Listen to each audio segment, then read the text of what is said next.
What's up guys, it's Josh from KeepItTechie, and today I wanted to show you guys the wget command.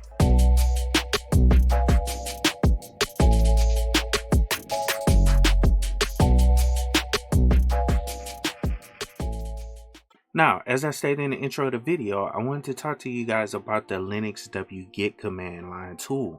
This is a pretty cool utility used to download files over the internet. So if you ever wanted to know how to just strictly download files directly from the internet from the command line, then this is the tool you want to use. It's typically used when you want to download like a tarball or a zip file, and sometimes devs and RPM packages from like different websites. And with this command, you can actually download over all the different protocols like HTTP, HTTPS, or like FTP, and it also has a whole bunch of options that go along with the wget command that make it very powerful. So in this video, I want to go down and show you guys how to install it if it's not installed on your system, as well as a few ways of how to actually use the wget command to download random files from the internet.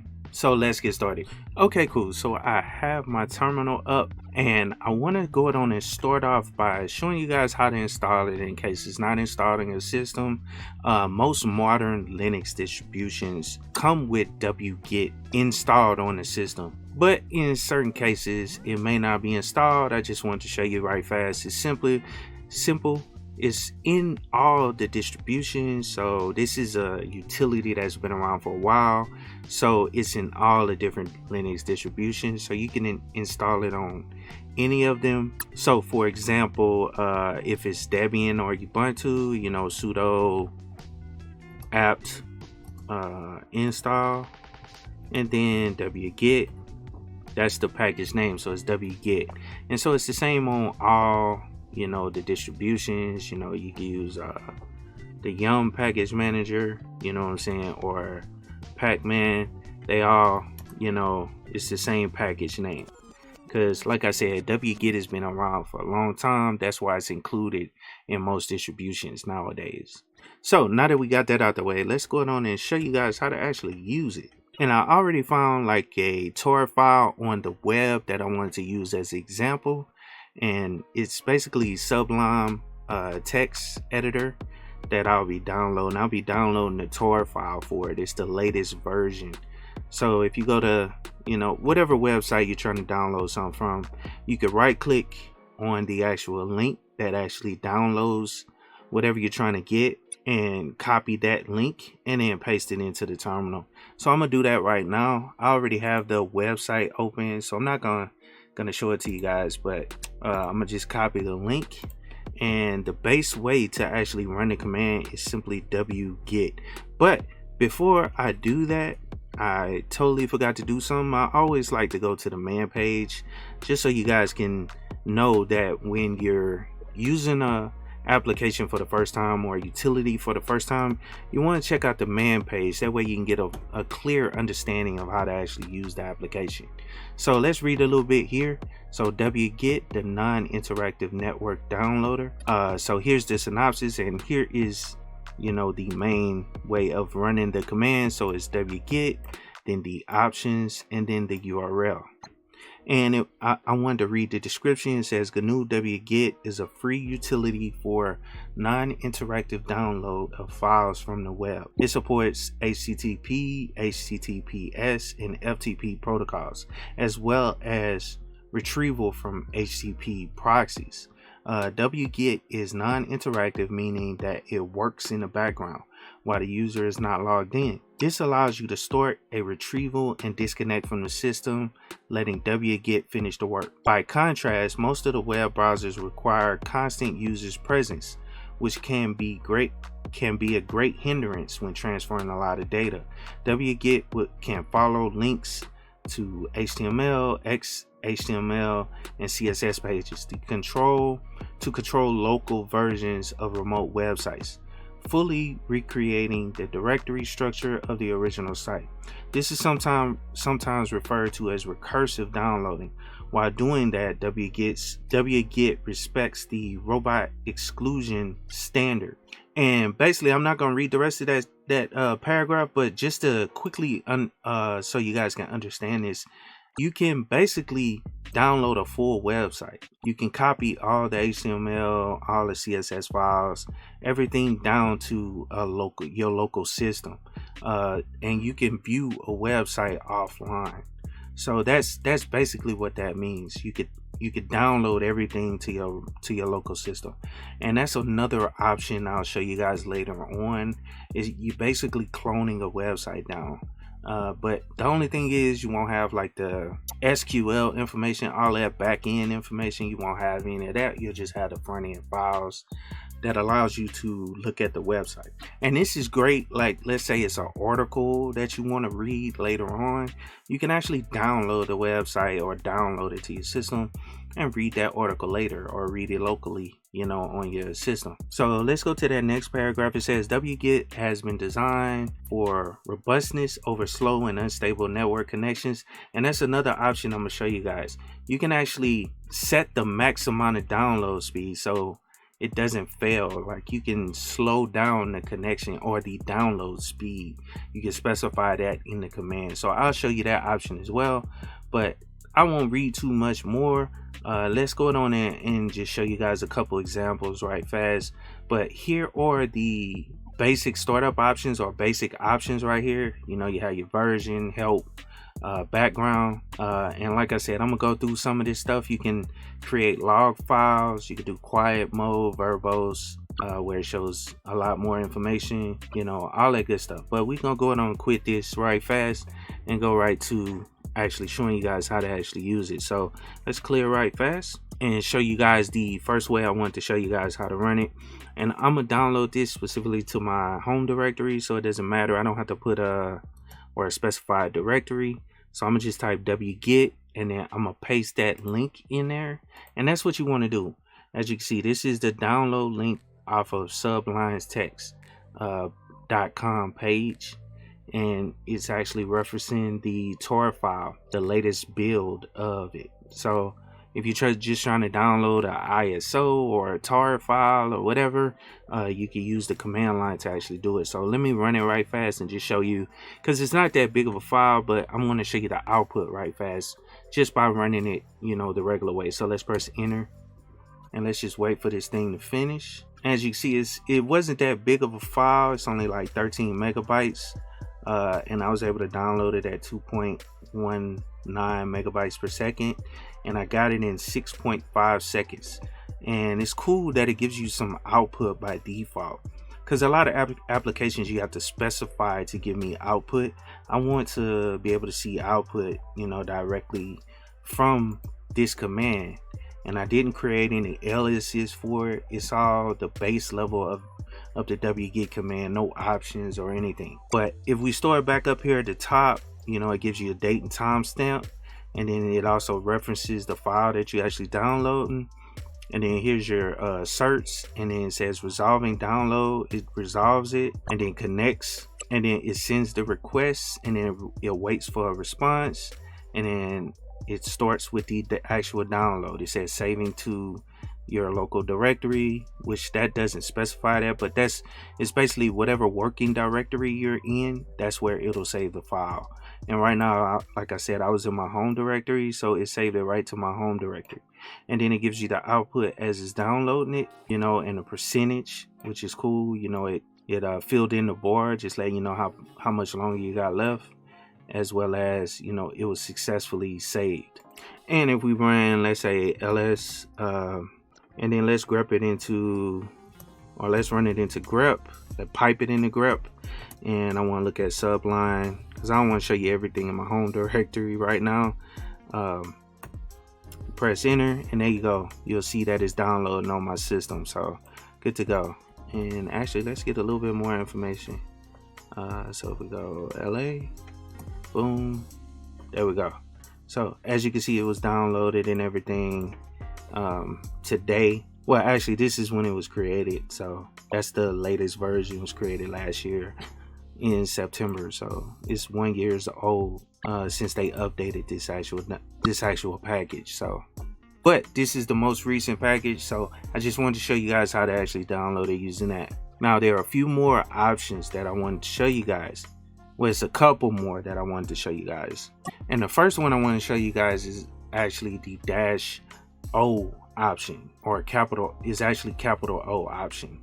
And what you want to do is, or what that option does is, it allows you to change the name of the file that's being downloaded. So I'm gonna up arrow on the command that I ran, the wget command. I'm gonna go up here to the front because I don't want to repaste in that link, but -O.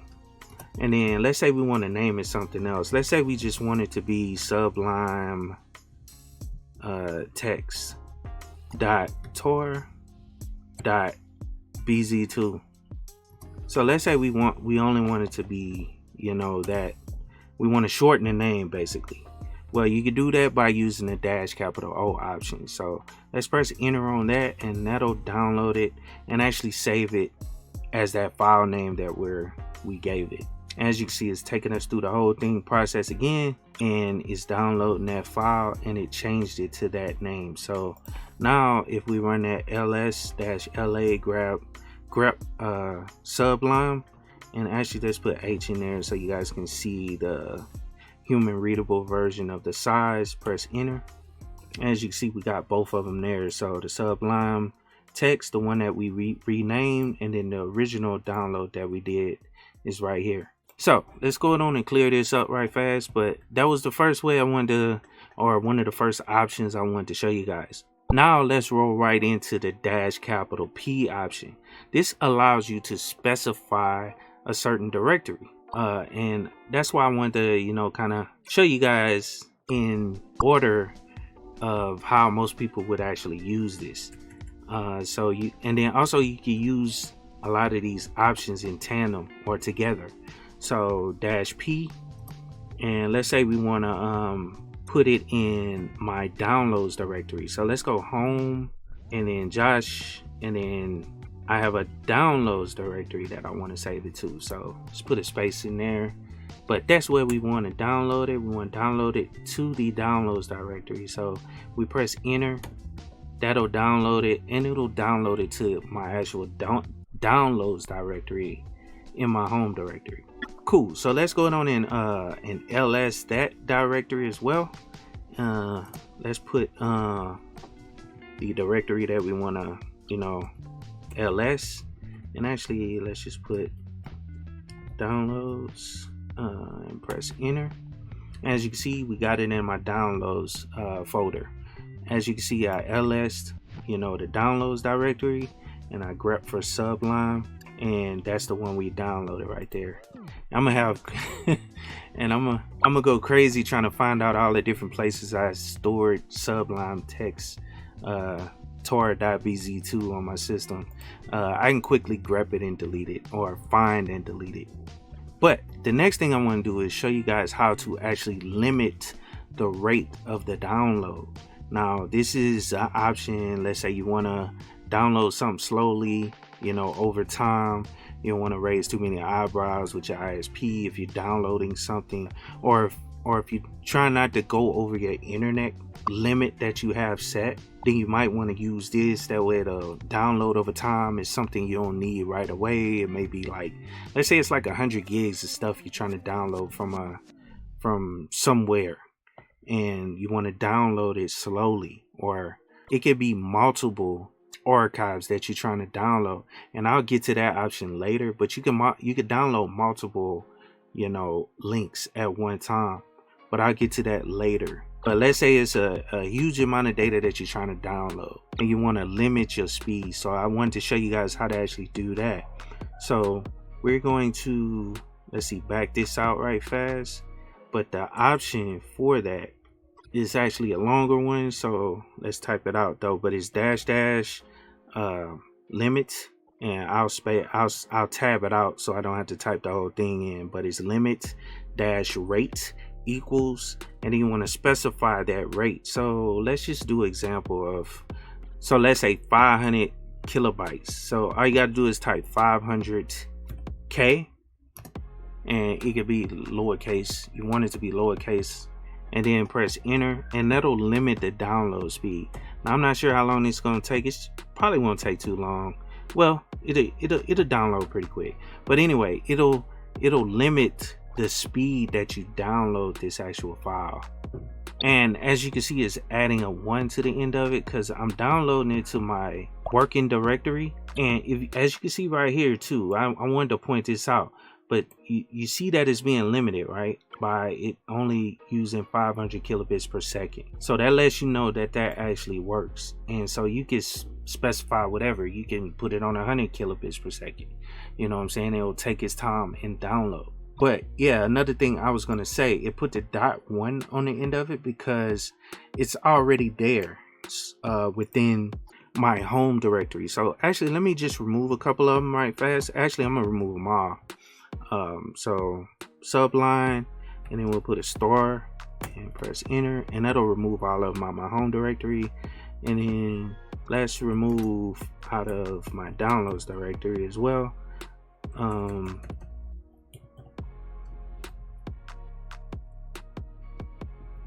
then sublime text and delete that as well. Now let's go down to clear again. Now I want to go down and show you another option, and I have to do something right fast in order to actually do it. So let's actually run the command where I limit it, and this will download that. Like I said, it'll download it at 500K. So let's go down and press enter and wait until it starts. And then what I'm gonna do is I'm gonna kill it. I'm gonna kill the actual download. So let's say it's a big file and you end up killing it, or you lose connection. Let's say you lose internet connection for whatever reason. Well, it'll kill that download. So if let's run that ls again, and actually, yeah, there we go. So that's not the full file. As you can see, the size of it is 3.9 megabytes. And the file is actually 14 megabytes, which is the size of the actual file. But since, you know, it killed it, or we killed it or whatever, or we lost internet connection, so to speak, then we can actually continue that download. I mean, let's say this is a 20 gigabit or a 20 gig download that you're trying to do, and you've already, you know, downloaded about 25% of that, which is about 5 gigabytes. You don't want to have to start from the beginning. You can continue from that point forward, where it's an option called that. I mean, it's an option -C. So let's go on and run this thing again. But since we know this is the command that we use to start downloading it, let's go on and add that option to the beginning. So let's go -C, lowercase c, and press enter. And that'll continue from where we started. As you can see, it started like halfway through it. I mean, you see this these pluses, that lets you know that that's the port that was already downloaded, and now it's continuing on from that point. So this is a great way to, you know, restart a download that we had already previously started, and let's say your connection failed. So that option is there for you guys if in case that happens to you using Wget. Okay, so let me go down and clear right fast, because this will be the next one I want to show you. So let's go Control L, and this option I want to show you is the -B option, and this one is pretty cool. This is how you download things from the background or in the background. So if we type Wget and then -B, and then I already copied a link for Arch Linux, and so this is a rather big, well, it's small download, because Arch Linux, the base download is like 600 megabytes, so it doesn't take that long. But I just wanted to show you this option by using a bigger like ISO. So that, but the -B option is for you to download things in the background, and I'll show you how to actually look at the status of it. So let's say it's like a 20 gigabyte 20 gigabyte file you're trying to download or something, and I'm just, you know, hypothetically speaking, 20 gigabytes, but this is 600 megabytes, so don't worry about it. I just want to show you how to actually look at the status. So let's go on and press enter on this. And like I said, this will go in the background. Now what you want to do is type tail, which is a command. I think I did a video on this in the past, but tail -F.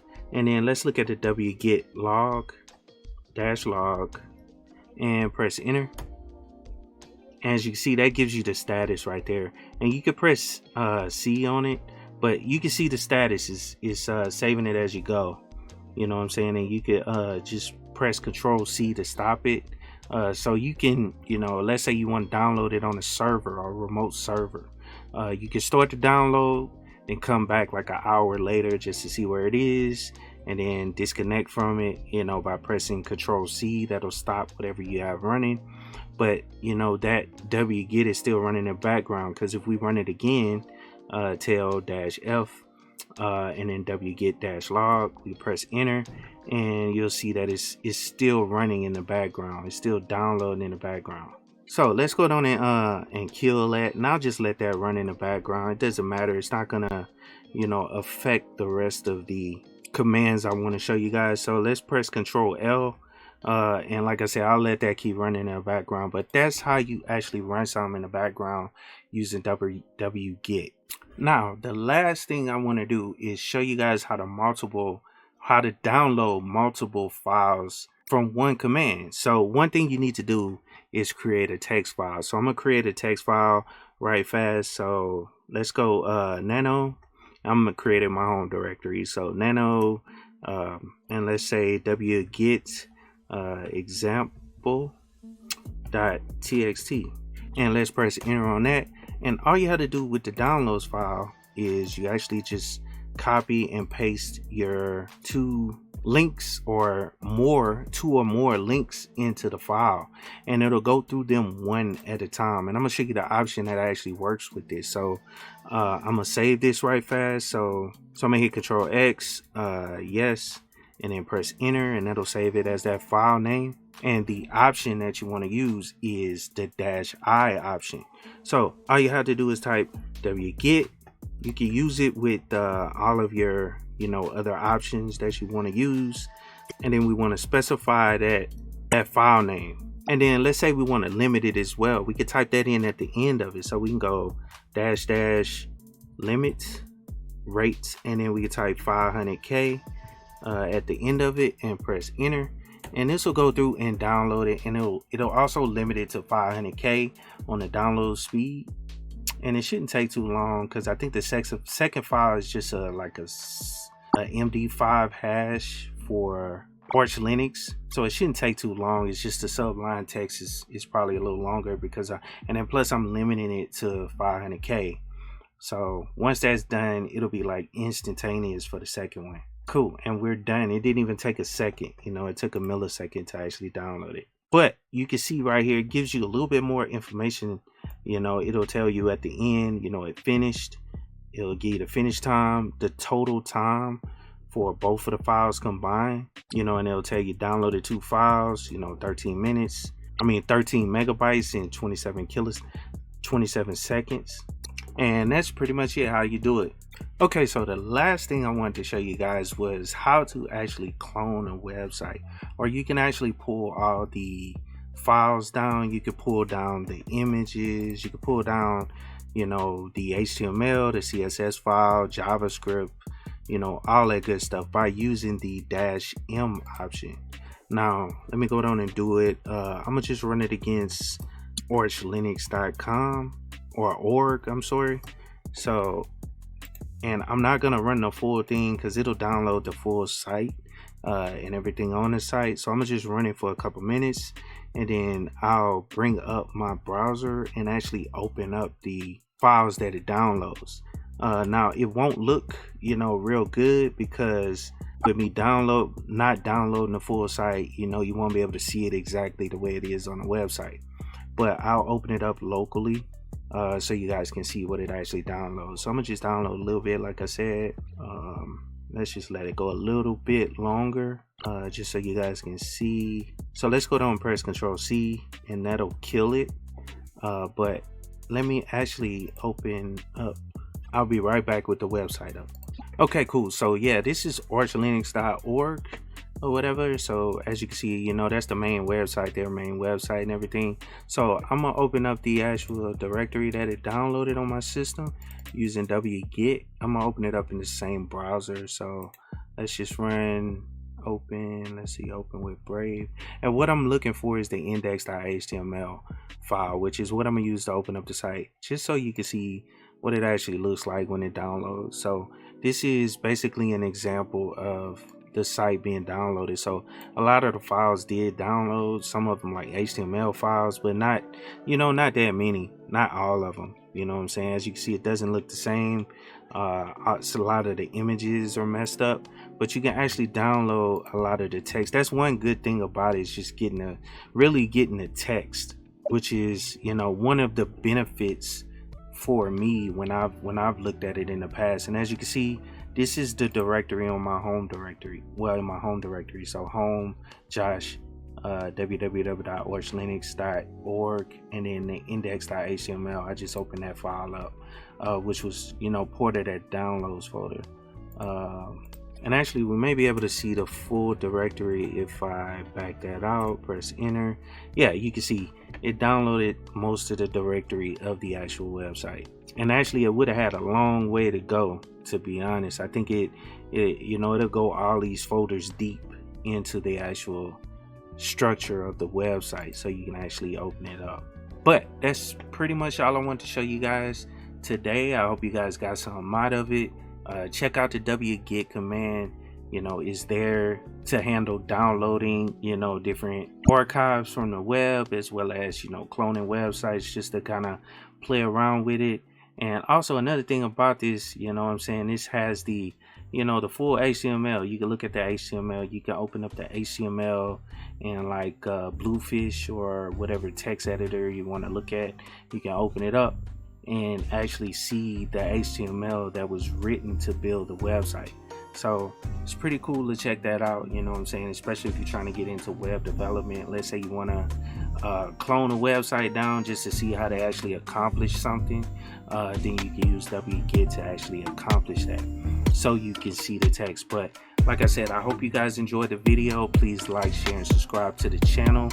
If you have any questions, please leave comments down in the comment boxes below, and of course, keep it techie.